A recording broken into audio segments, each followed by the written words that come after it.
Now, to give a little bit more, to define a few more things, this particular example is a problem called a regression problem. Hi guys, before we start learning, please like and subscribe. It really gives me motivation to keep going. Thank you. Let's go.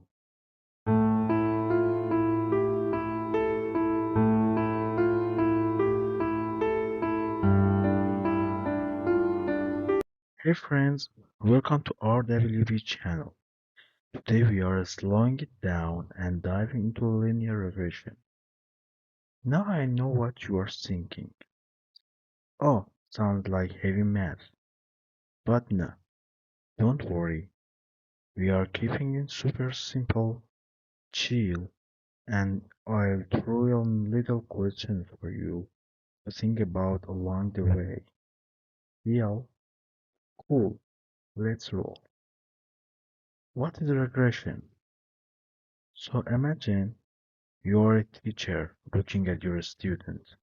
You ask yourself, if I know a student's GPA, can I kinda guess their self-esteem?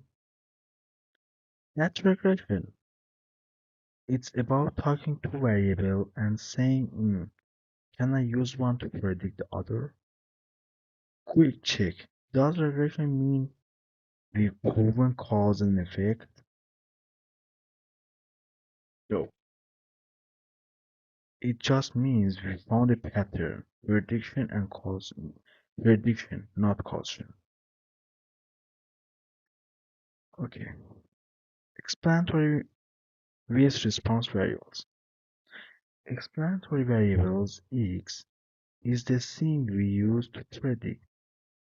Sometimes we call it input variable or uh, independent variable.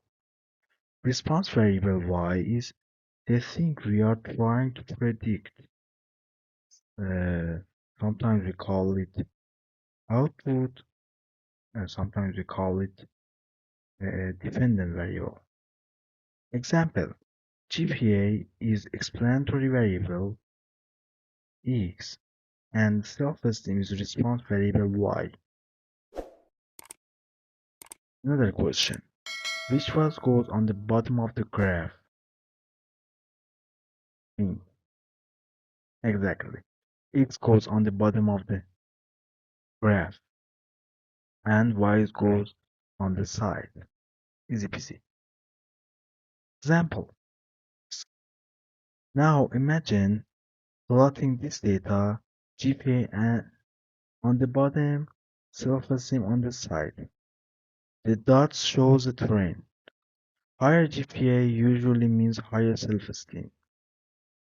But wait, does this mean GPA causes self-esteem? Nope, definitely not. There could be all kind of other factors. It just means we see a useful pattern. Regression line. So here's the fun part. We draw a line through those dots, a line that kinda represents the average trend. That's a regression line. Think of it like this: instead of guessing all over the place, we now have a line that helps us predict y from x. The formula: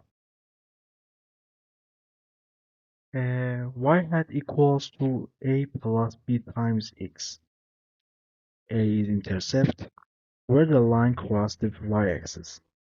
B is a slope, how much y changes when x goes up by 1. Y hat is our prediction.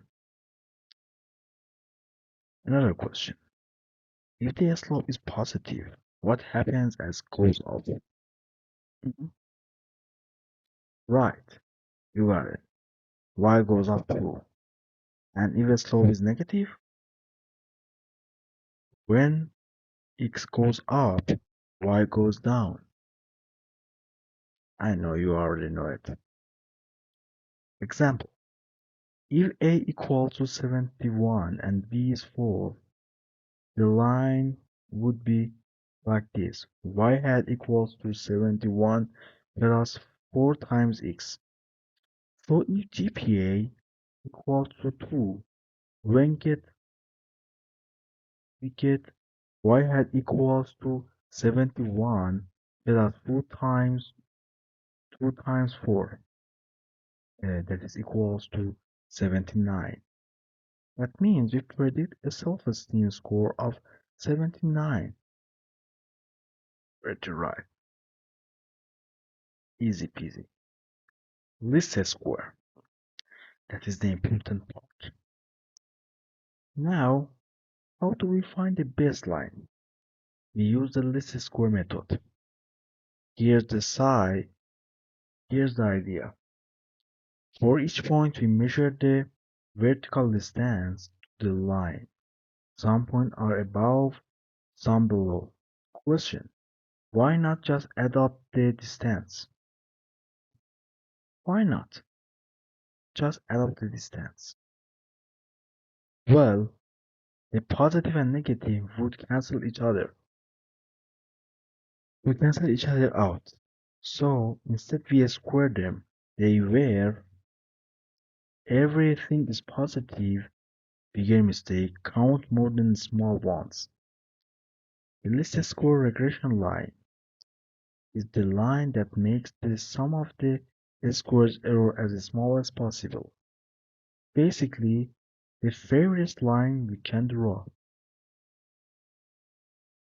Okay guys, goodbye. Have a good night.